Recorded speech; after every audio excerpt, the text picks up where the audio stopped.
Welcome to the Perfectly Integrated Podcast, hosted by Matt Ackermann, where we show the power of teamwork in wealth management. Now, on to the show. The behavioral mindset is so interesting in the advisor space. And the reason it's interesting for me as I look at it is because it takes away a lot of that typical quantitative metric numbers, and it gets to what really real people are worried about. Do I have enough to retire? Am I going to be okay? I'm joined today by two of my favorite people in this industry, Daniel Crosby and Erik Clarke from Orion, who are doing such amazing things with behavioral finance right now and embedding it inside, that intel inside. It's incredible. Gentlemen, welcome. Thank you so much for joining us today.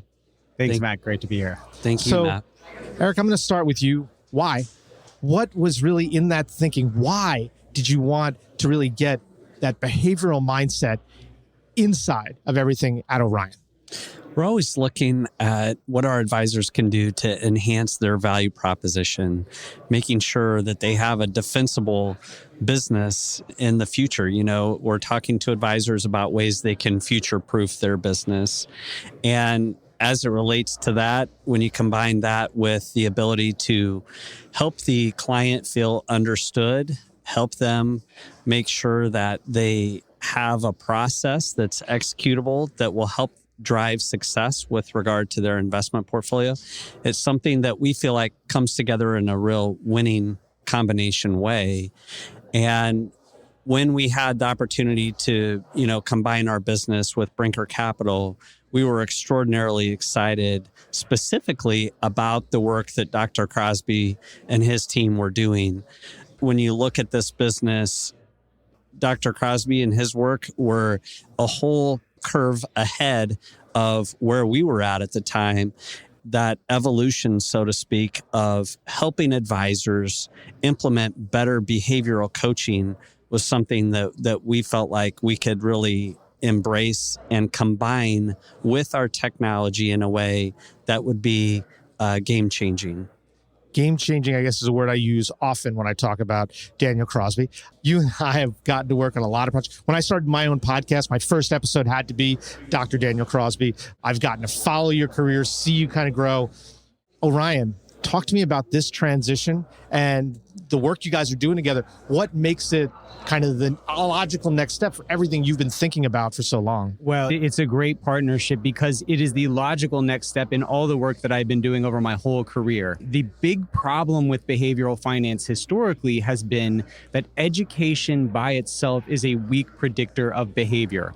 Educating our clients is necessary, but not sufficient to bring about great investor outcomes. So what we have to do is bake it in a real-time, just-in-time way so it's part of their in-the-moment experience of working with an advisor and not just something they learned at a seminar 6 months or 6 years ago, which tends to weakly predict what they actually do in real time. So all of my research, all of my speaking, all of my thought leadership up to this point, I'm now getting to bake into the Orion tech platform, and it is just where the industry needs to go and couldn't be more excited about it. Seamless is really the word here, Erik, as you kind of try to make it so seamless. How seamless is it for the advisor from their experience? So that, because if it's not seamless, it's just something they heard at a conference months ago. How do you make sure this is a seamless experience? Well, we literally have to integrate behavioral finance into everything that we're doing. We're just scratching the surface as an industry and what we can do as we bring the very best of behavioral finance together with our traditional processes, with our traditional workflows, the traditional ways that we engage and interact with clients. We've started with launching a risk profile that not only looks at risk tolerance and risk capacity, but also then looks beyond that to an overall risk composure or anxiety score that helps the advisor understand the client better. We're looking at ways that we can integrate better mental accounting frameworks into the reporting that we're providing to clients. There are so many ways that we can do things, and you might think it's a little bit out there, but when you look at how other technology providers are engaging us, whether that's through social media or digital ads, it's not that far-fetched for us to realize that, hey, much like these other providers are using digital means to drive behaviors, we can use those same tactics to drive positive behavioral outcomes in that advisor-client journey. And that's something that we're just getting started with, quite honestly. Anxiety score is such a great turn of phrase, because when it comes to money, it is anxiety, right? If it's not a long-term anxiety, it's short-term anxiety. So when you guys thought about that, how money makes people anxious, Daniel, talk to me about kind of that anxiety that exists every time you talk about money or think about money as a person. Yeah, it's a great question. So worries about money are the number one driver of separation and divorce in North America. The APA, the American Psychological Association, has been studying the stress levels of Americans about since the year that I was born. And over that time, every single year, financial stressors are the number one stressors of the American population. So we as an advisory community are in this incredible place to address the fears and the stresses that surround money and the taboos that surround money, but we can only do it if we have the right tools to accurately measure and to assess and to address these concerns. So that's not something that's been widespread heretofore. That's something where we think we can do the right thing for clients and make a real contribution to their life. So the research shows that people who work with an advisor, not only are they much better off financially, right? The research shows that people who have a long-term relationship with an advisor have 2.7 times the wealth of their do-it-yourself peers, even when controlling for 55 other variables like income, notably, right? So not only are we adding dollars and cents value, people who work with an advisor were better prepared for an emergency and they were happier. As we begin to address people's lives more holistically, we're going to bring about great outcomes. We're going to make this a loving, caring profession where we can contribute to people's lives in a big and meaningful way. Loving and caring profession, Erik, must be music to your ears as a really kind and good person in this space who's always thinking about that solution first. But for an advisor, those anxious moments are great conversation moments too. That anxious moment of, have I saved enough for my child to go to college? Have I saved enough for us to retire? How do those anxious moments also create great conversation starters so that an advisor can remain top of mind with their clients? Well, they have to address those top of mind concerns that the prospect has. Being able to have technology tools that can analytically address those, go through scenario testing, those things are all important. Going back to that 3D risk profile, someone may have the ability to take on risk from a tolerance and capacity perspective, but they're totally freaked out about this pandemic that we're going through. Not as it relates to their money, but their anxiety levels are high. So knowing that, it might be wise to help that client pare back some risk in their portfolio today so that when we do go through the next period of market volatility, they're more likely to stay invested. There are so many things that are top of mind for people right now, concern-wise. This is a time period where maybe it's unprecedented with regard to you turn on the news media and it's easy to become concerned about a variety of different things. And being able to help advisors proactively recognize what those concerns are, being able to help provide them technology tools that will demonstrate some what-if scenarios to the client about what their portfolio will go through during that period of next market volatility, and being able to uncover the composure level that the client has in general, how they're feeling, will lead towards more meaningful conversations. I think that this is an industry where we struggle to gain investor trust. And trust is paramount and foundational, really, in all of the advisor-client relationships. So if we can help that client feel understood, we'll begin to help the advisor build a stronger relationship of trust. And I think that that's a really important key ingredient to being successful for our advisors as they're working with clients. And trust has to be a serious issue here as you have this kind of anxiety pile up here on the 404. You've got money issues, which are always the top concern. You've got COVID. You've got all these other issues. Holidays are coming up. You've got this assortment of big issues that are going to create this anxiety. How does an advisor gain and keep that trust as they help you sort through this variety of anxieties? Some research that we're going to be sharing today shows that 36% of people who are advised trust their advisor. I want you to think about that for a second. A third of people who have an advisor trust their advisor. I'll draw on my experience as a clinical psychologist here for a second. My favorite finding in all of the clinical research is that the best predictor of patient outcomes is the level of rapport between a therapist and her client. It's not how many years that therapist went to school. It's not the school of thought. It's not their approach. It's none of these things. It's self-reported trust and rapport between that client and their therapist. I would hypothesize that the same is true for our industry, that your ability to be a trusted partner for the people you serve is going to be foundational in you bringing about the kind of behavioral outcomes that we're talking about today. And for too long, we have focused on the wrong stuff. We've focused on performance. We've focused on product. We've focused on things that are frankly less essential when you look at the research, less contributory to client outcomes than the behavioral stuff. I'm sharing a lot of research that we're going to share today. One of the things that we found, we cite a Merrill Lynch study from 2016 that looked at the various things an advisor does for their clients. There's 8 things they looked at across 12 studies.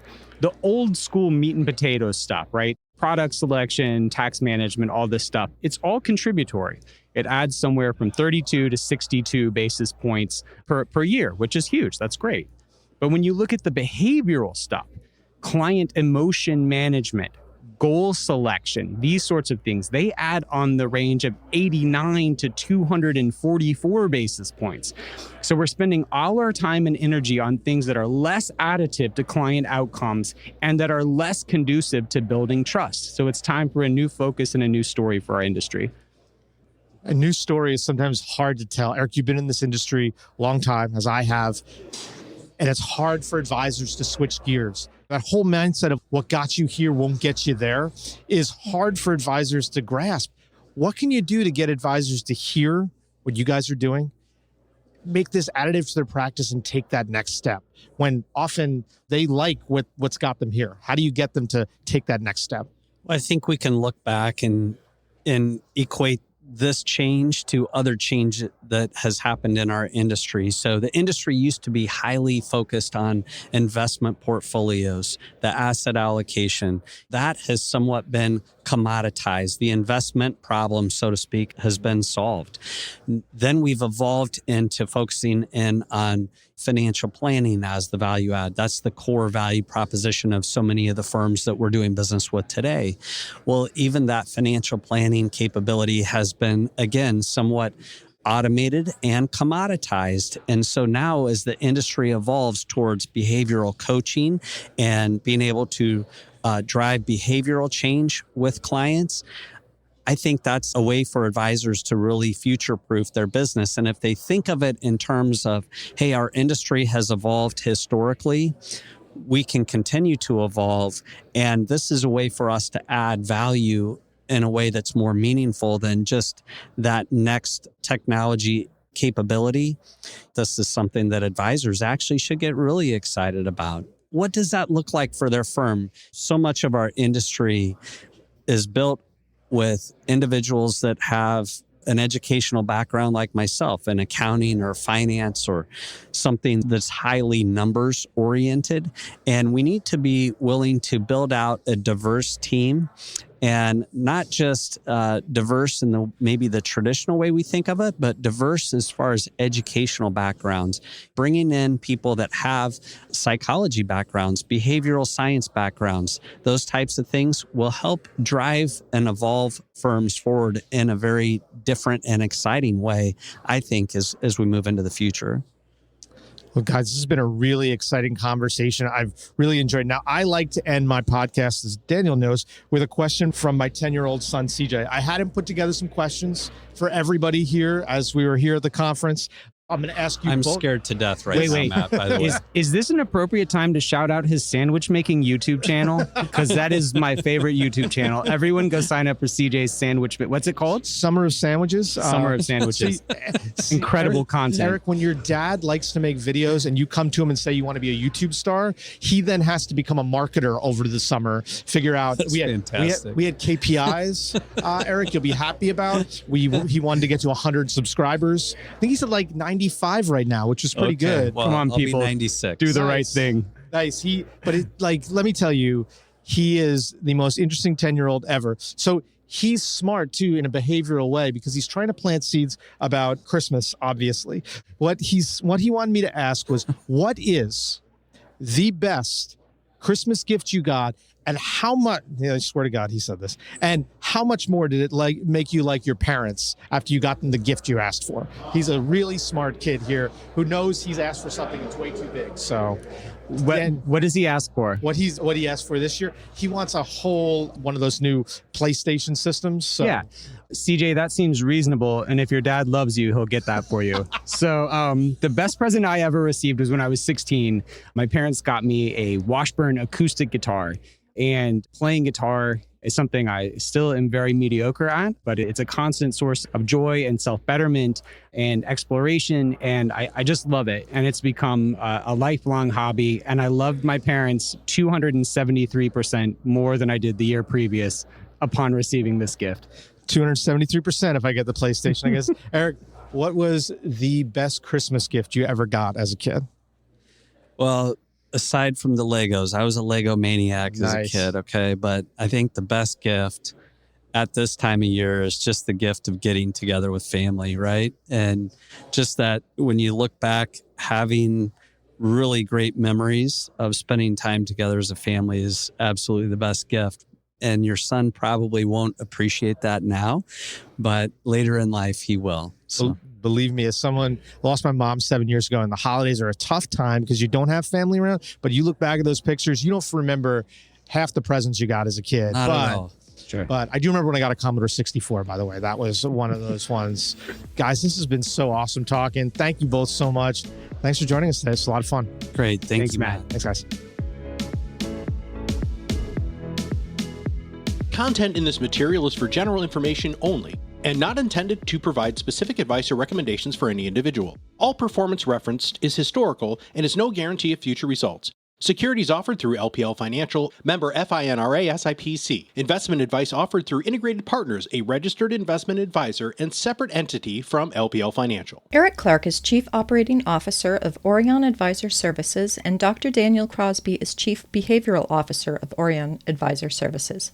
Both are separate entities and not affiliated with Integrated Partners and LPL Financial.